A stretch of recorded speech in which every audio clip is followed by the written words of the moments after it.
السلام علیکم ناظرین، میں ہوں ڈاکٹر ماجد خان. آپ دیکھ رہے ہیں پروگرام ڈے ٹو ٹاک. ناظرین، مقبوضہ کشمیر میں نئے قوانین کو نافذ ہوئے 2 سال مکمل ہو گئے.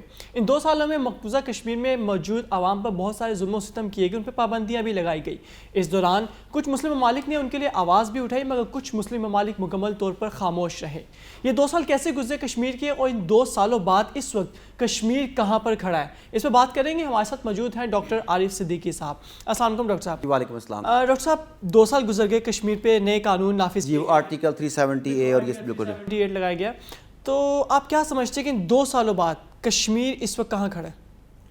صحیح پوچھے تو day by day Kashmir worst سے ورسٹ ہوتا چلا جا رہا ہے، ورسٹ سے ورسٹ کی جانب جا رہا ہے. یہ قتل و غارت، معصوم بچوں پر تشدد، عورتوں کی عصمت دری، بوڑھوں کی بے حرمتی، لوگوں کو گھروں سے اٹھانا، چوریاں ڈکیتیاں، ان کے اموال پر قبضہ کرنا، وہاں پر زبردستی زمینوں پر قبضہ کرنا، کشمیریوں کو گھروں سے نکالنا، اس سب میں بے تحاشا اضافہ ہو گیا.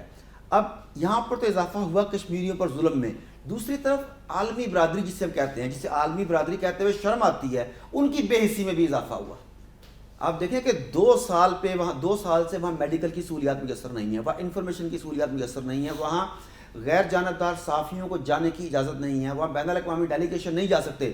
کیوں نہیں جا سکتے؟ سیدھی سی بات ہے کہ وہاں ظلم و ستم کی ایک نئی نازی تاریخ رقم کی جا رہی ہے. مودی نے اپنے آپ کو فاشسٹ نازی جرمنی کے برابر لا کھڑا کیا ہے، اور عالمی برادری بھی اس میں بالکل چپ ہے. اب کیا ہوا؟ اب جو 2 سال پورے ہوئے تو دنیا میں کچھ جگہوں پر یوم استحصال منایا گیا.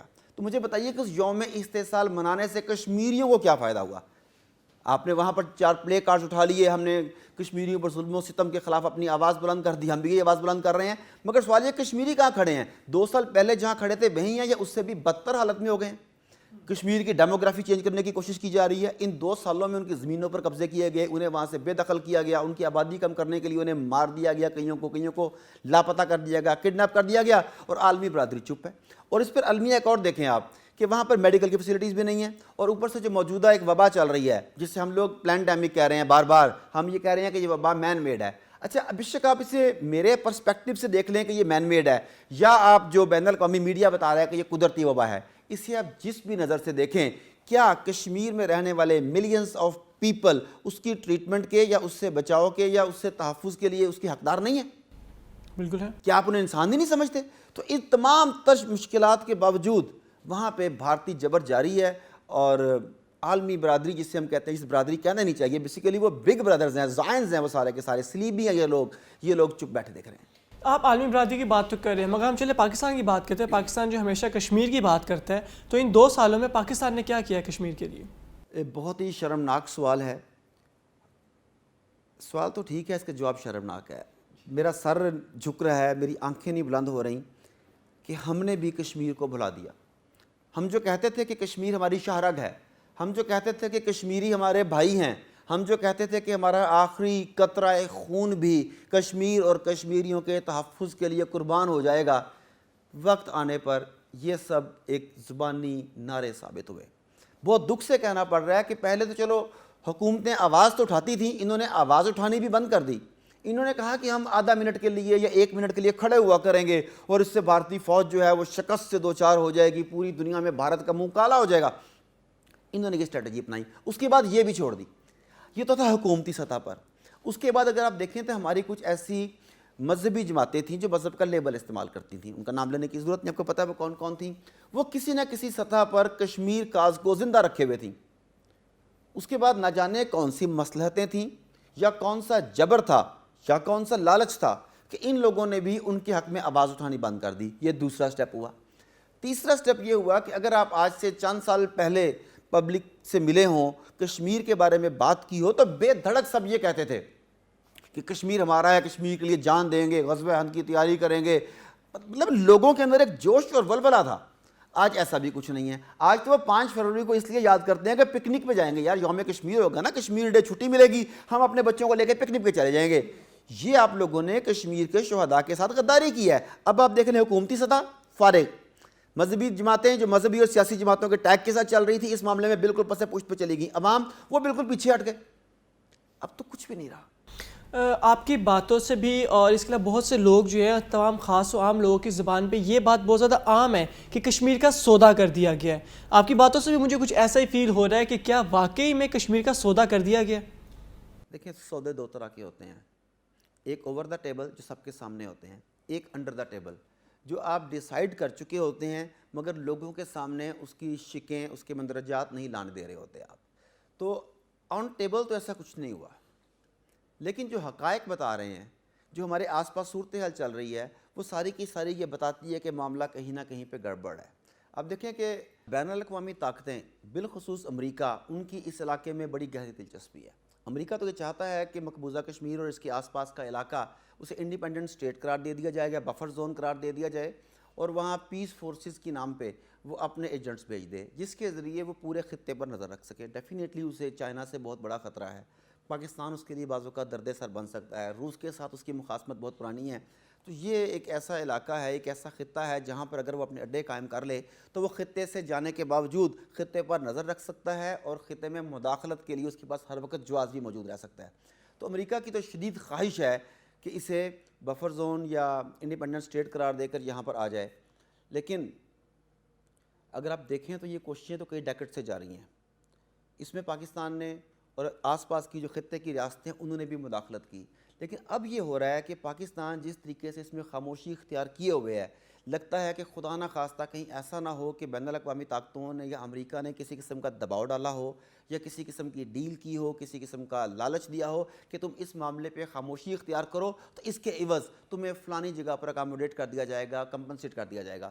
اگر یہ ایسا ہوا تو جس گورنمنٹ نے بھی یہ فیصلہ کیا ہوگا، جو آدمی بھی اس میں ملوث ہوں گے، وہ یقینی طور پر تاریخ میں میر جعفر اور میر صادق کی طرح غدار گردانے جائیں گے، کیونکہ انہوں نے وقتی فائدے کے لیے پوری کی پوری قوم کا سودا کر دیا. تو شاید ایسا ہوا ہو، لیکن آن ٹیبل نہیں، انڈر دا ٹیبل ہے. جو مسلم ممالک ہیں جتنے بھی، جو وہ کیا اہم کردار ادا کریں کشمیر کے حوالے سے؟ کیونکہ ہم جو مسلم ممالک جتنے ہیں ایٹ لیسٹ انہیں تو کوئی نہ کوئی بات کرنی چاہیے کشمیر کو لے کے. جیسے باقی مسلم ممالک یا کسی اور ملک میں کوئی اگر واقعہ درپیش ہوتا ہے یا کسی قسم کی کوئی پابندی لگتی ہے تو جتنی بھی یونینز ہیں وہ اس کے متعلق بات کرتی ہیں. مسلم امہ جو ہے، جو مسلم ممالک ہیں، ان کا کیا کردار ہے؟ اس میں مسلم ممالک کے اب دو پارٹس کر لیں. مثال کے طور پہ اگر ترکی کی بات کریں اور ملائیشیا کی بات کریں تو انہوں نے کسی نہ کسی موقع پر کسی نہ کسی انداز میں کشمیریوں کے کاز کی، کشمیریوں کی آزادی کی، ان کی حریت کی، ان کے آزادی حق رائے دہی کی حمایت کی اور اپنی آواز بلند کی ہے. مگر یہاں پر دو پرابلمز ہوئیں. پہلی پرابلم ہوئی پاکستان کی طرف سے. پاکستان کی طرف سے یہ پرابلم ہوئی کہ ان کی سفارت کاری اتنی مؤثر نہیں تھی کہ یہ ان لوگوں کو ایک پیج پر لا کے مل کر اپنی آواز بلند کر پاتے. مطلب ملائیشیا نے آواز بلند کر دی، پاکستان نے اس کے ساتھ رسپونڈ اس طریقے سے نہیں کیا جیسے کرنا چاہیے تھا. ترکی نے آواز بلند کی تو ہم نے یہاں پہ واہ واہ تو کر دی، مگر اس کے ساتھ مل کر کسی حکمت عملی کے تحت اس آواز کو پھیلایا نہیں. تو ہماری پہلی کمی ہوئی کہ ہمارے پاس سفارت کاری کے لیے مؤثر لوگ نہیں تھے، یا مؤثر لوگ نہیں تھے یا تجربہ کار لوگ نہیں تھے. یہ ایک وجہ ہوئی. دوسری وجہ شاید یہ ہوئی کہ ہم خود بھی سنسیئر نہیں رہے. ہم نے خود بھی انہیں بھلا دیا. ہم نے سمجھا کہ ہمارے وہ بھائی اب وہ ہمارے رہے ہی نہیں.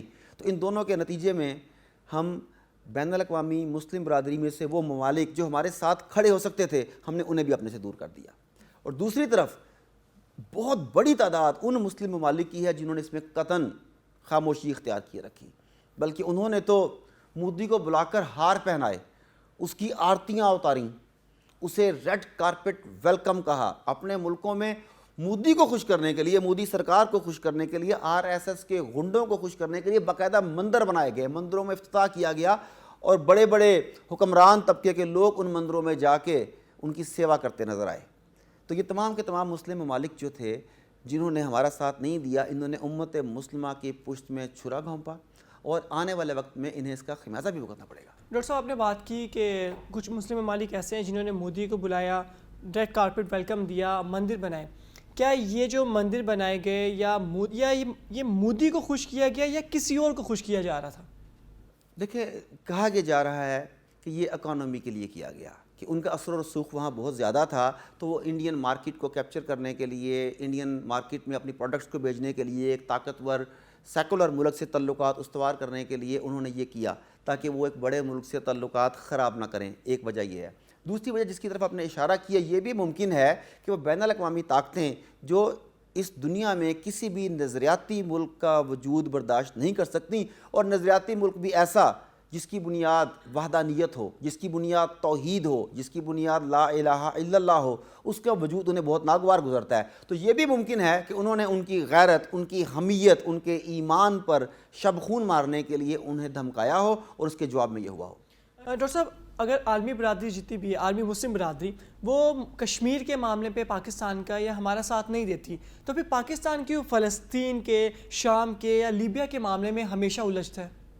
اچھا، یہ سوال جو ہے یہ بہت بڑی ایک مسکنسیپشن ہے جو پاکستان کے لوگوں کے دلوں میں ڈالی گئی، اور اس کے لیے میڈیا کا بے دریغ استعمال کیا گیا، غلط استعمال کیا گیا۔ دیکھیں، دو باتیں بالکل سمجھیے گا، بلکہ آپ مجھے بتائیے گا، سمجھائیے گا مجھے۔ اگر انہوں نے ہماری مدد نہیں کی، اگر انہوں نے کشمیری بھائیوں کے لیے آواز بلند نہیں کی، اگر انہوں نے پاکستان کے ایک حصے پر قبضہ ہونے کے خلاف اپنی آواز بلند نہیں کی، تو کیا یہ اس بات کا جواز بنتا ہے کہ میں بھی کسی مظلوم کے لیے آواز بلند نہ کروں؟ پھر تو میں بھی ظالموں کی صف میں کھڑا ہو گیا۔ مجھ سے یہ سوال نہیں پوچھا جائے گا کہ کشمیر کی مدد کے لیے کون کون سے ملک آئے تھے، مجھ سے یہ پوچھا جائے گا تم نے کیا کیا۔ مجھ سے یہ نہیں پوچھا جائے گا کہ فلسطینیوں کی مدد کے لیے کون کون سے ملک آئے تھے۔ لیبیا اور شام میں مداخلت ہو رہی تھی تو اس وقت عرب امارات نے کیا کیا، اس وقت ترکی نے کیا کیا، اس وقت بھوٹان، نیپال نے کیا کیا۔ یہ نہیں مجھ سے پوچھا جائے گا، مجھ سے پوچھا جائے گا تم نے کیا کیا۔ میں تو اپنا رسپانسیبل ہوں نا، اور ایز اے امت، ایز اے قوم ہم سب اس کے لیے رسپانسیبل ہیں۔ تو وہ ہمارے لیے کھڑے ہوں یا نہ کھڑے ہوں، ہم کہتے ہیں کہ پاکستان اسلام کا قلعہ ہے، ہم کہتے ہیں پاکستان کی فوج عالم اسلام کی فوج ہے، ہم کہتے ہیں پاکستان کے ایٹمی اثاثے پاکستان کے ایٹمی اثاثے نہیں ہیں، یہ عالم اسلام کے ایٹمی اثاثے ہیں۔ آپ کو یاد ہوگا کہ جب پاکستان نے ایٹمی بم بنایا تو پوری دنیا میں اس بم کو پاکستانی بم نہیں کہا گیا، اسے اسلامی بم کہا گیا۔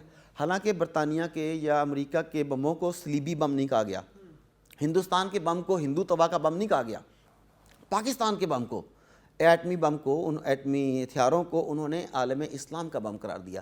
اس کا مطلب ہے کہ پاکستان آج بھی، خواہ وہ دشمن ہوں خواہ وہ دوست ہوں، ان کی نظروں میں عالم اسلام کے قلعے کے طور پہ جانا جاتا ہے۔ انہیں پتہ ہے کہ ابھی یہ آنے والے وقت میں جب بھی حتمی جنگ ہوگی تو اس میں پاکستان ایک میجر رول پلے کرے گا، اور یہ ہماری ذمہ داری ہے۔ تو آپ کیا سمجھتے ہیں کہ جتنے ممالک ہیں، باقی کے جو مسلم ممالک ہیں، کیا انہیں بھی نہیں چاہیے کہ پاکستان ان کے لیے اتنا کچھ کرتا ہے؟ پاکستان ہر مسلم ممالک میں جہاں پہ کوئی ظلم و زیادتی ہو رہی ہے اپنی فوج کو بھیجتا ہے، اپنی کوئی نہ کوئی مدد بھیجتا ہے، اور کم از کم آواز تو بلند کرتا ہی ہے۔ تو باقی ممالک کس سے ڈرتے ہیں؟ کیا وجہ ہے کہ وہ اب کشمیر ہو گیا یا فلسطین ہو گیا، کچھ ایسے ممالک بھی ہیں جو کہ کسی بھی اسلامک ملک کے لیے آواز نہیں بلند کرتے، نہ ہی اپنے ساتھ دیتے ہیں، نہ ہی اپنی فوج بھیجتے ہیں یا کسی قسم کی مدد بھیجتے ہیں؟ کیا وجہ ہے؟ کیا چیز انہیں روکتی ہے؟ دیکھیں، یہ کھلا راز ہے، یہ کہنے کو تو راز ہے کہ کیا روکتی ہے، جیسے آپ نے پوچھا، جیسے آپ کو پتہ نہیں ہے۔ اب پتہ آپ کو بھی ہے کہ انہیں کیا چیز روکتی ہے، ہمارے ویئرز کو بھی اس بات کا پتہ ہے کہ در حقیقت جب انہوں نے امت کو تقسیم کیا جغرافیائی حدود میں، جب انہوں نے تقسیم کیا قومی حدود میں، جب انہوں نے تقسیم کیا لسانی حدود میں، اس کے نتیجے میں امت کٹ کر چھوٹے چھوٹے ٹکڑوں میں بٹ گئی۔ ان سب نے 1.5 اینٹ کی مسجد بنا لی۔ انہوں نے بیعت کی UN کی، یونائٹڈ نیشنز کی، کہ ہم اقوام متحدہ کے چارٹر کی ہر حال میں پابندی کریں گے۔ حالانکہ ہونا تو یہ چاہیے تھا کہ ہم اللہ کے چارٹر کی پابندی کریں گے۔ ہم جو خطبہ حجۃ الوداع تھا اسے نشان منزل بنائیں گے، ہم اللہ تعالیٰ کے احکامات کو فالو کریں گے، مگر ہم نے کہا نہیں، وہ ساری چیزیں ہو گئی ہیں نعوذ باللہ فرسودہ، ہم اقوام متحدہ کو فالو کریں گے۔ آج آپ اپنے تمام لیڈرز دیکھ لیں، تمام قائدین دیکھ لیں، تمام ادارے دیکھ لیں، ان کے ہیڈ جب بات کریں گے تو وہ کہیں گے کہ WHO نے یہ کہا ہے، اقوام متحدہ نے یہ کہا ہے، ورلڈ بینک نے یہ کہا ہے، IMF نے یہ کہا ہے، FATF نے یہ کہا ہے۔ اس میں کسی بھی جگہ پر آپ کو قرآن و سنت کا حوالہ نظر نہیں آئے گا، اس لیے کہ انہوں نے ان کی غلامی اختیار کر لی ہے۔ جب ان کی غلامی اختیار کر لی تو پھر انہیں انہی کو لے کے چلنا ہے۔ اب آپ کا بین الاقوامی قانون یہ کہتا ہے کہ کوئی ملک دوسرے ملک کی حدود میں مداخلت نہیں کر سکتا، اور یہ قانون بھی دو طرفہ تلوار ہے۔ امریکہ جب چاہے وہ افغانستان پہ حملہ کر سکتا ہے، وہ شام میں مداخلت کر سکتا ہے، روس جب چاہے وہ شام پہ چڑھ دوڑے، وہ یونان کا بھی معاملہ ہوا، سائپرس کا معاملہ ہوا، جو مرضی فوجیں اتار دیں وہاں پہ آپ نے، ان کے لیے قانون اور ہیں۔ مگر جیسے ہی آپ کسی مسلمان ملک کی مدد کے لیے جانا چاہیں تو بین الاقوامی قوانین کی آڑ لے کر آپ خود چپ کر بیٹھ جاتے ہیں۔ ڈاکٹر صاحب، ایک اور چیز بھی ہے، افغانستان کے جیسے کہ معاملہ ہے، پچھلے بہت ہی سالوں سے، تقریباً کوئی 2 دہائیوں سے زیادہ وقت سے جو ہے افغانستان جنگ لڑ رہا ہے، بلکہ یہ آپ 1980 سے اسٹارٹ کریں، کیونکہ پہلے روس کے خلاف سے کریں پھر یہ ہو گیا، روس سے بھی کیا، اس سے پہلے بھی ان کی ہسٹری ہے۔ تو افغانستان نے ہمیشہ اپنی جنگ خود لڑی ہے، کشمیر کے متعلق بھی کافی لوگ یہ سوال اٹھاتے ہیں، ان کے ذہنوں میں آتا ہے کہ کشمیر ایسا کیوں نہیں کرتا، وہ اپنی جنگ خود کیوں نہیں لڑتا، وہ ہمیشہ سے دوسروں کی طرف کیوں دیکھتے ہیں؟ اس میں میں سمجھتا ہوں کہ دونوں کا قصور ہے. ہمارا قصور یہ ہے کہ ہم نے ہمیشہ کشمیریوں کو یہ دلاسا دیے رکھا، تسلی دیے رکھے، فکر نہ کرو، ہم تمہارے ساتھ ہیں، پاکستانی تمہارے ساتھ ہیں، ہمارے خون کا آخری قطرہ بھی تمہارے لیے قربان ہے، کشمیر ہماری شہرگ ہے. ہم نے انہیں یہ نعرے دے کے رکھے، ہم نے بتایا کہ ہم تمہارے لیے سب کچھ کریں گے. تو انہوں نے سوچا کہ اتنی بڑی ریاست، عالم اسلام کی سب سے منظم فوج رکھنے والا ملک، ایٹمی اثاثے رکھنے والا ملک جب یہ کہہ رہا ہے کہ تمہاری حفاظت ہماری ذمہ داری ہے، تو ہمیں ان پر انحصار کرنا چاہیے. یہ تو ایک سٹیپ تھا. دوسرا ان کی غلطی بھی یہ کہ انہوں نے احتجاج کی راستہ اپنایا، احتجاج کا راستہ اپنایا. افغانیوں نے جہاد کا راستہ اپنایا. آپ اگر قرآن و سنت کو دیکھیں تو میرا علم تو بہت محدود ہے، مگر مجھے کوئی ایسا واقعہ نظر نہیں آتا کہ کہیں پر احتجاج کیے گئے ہوں کہ ہم نے جو رومیوں میں مسلمانوں پر ظلم ہو رہے ہیں روم میں، ہم اس پر احتجاج کرتے ہیں. مکہ میں جو ظلم کیے جا رہے ہیں، جب لوگوں کو سنگریزوں پر لٹایا جا رہا ہے، لوگوں پر اوجی جو ظلم ہو رہے تھے، میں نے کہیں نہیں پڑھا کہ احتجاج کیا گیا ہو. اگر آپ کمزور تھے تو آپ نے پلاننگ کی، پلاننگ کرنے کے بعد آپ میدان میں اترے، اور اس طرح سے اترے کہ تاریخ بدل گئی. تو کشمیریوں نے یہ غلطی کی کہ انہوں نے احتجاج کی راہ اپنائی. انہیں ایسا لالی پاپ دیا گیا جو وہ 70 سالوں سے چوس رہے ہیں.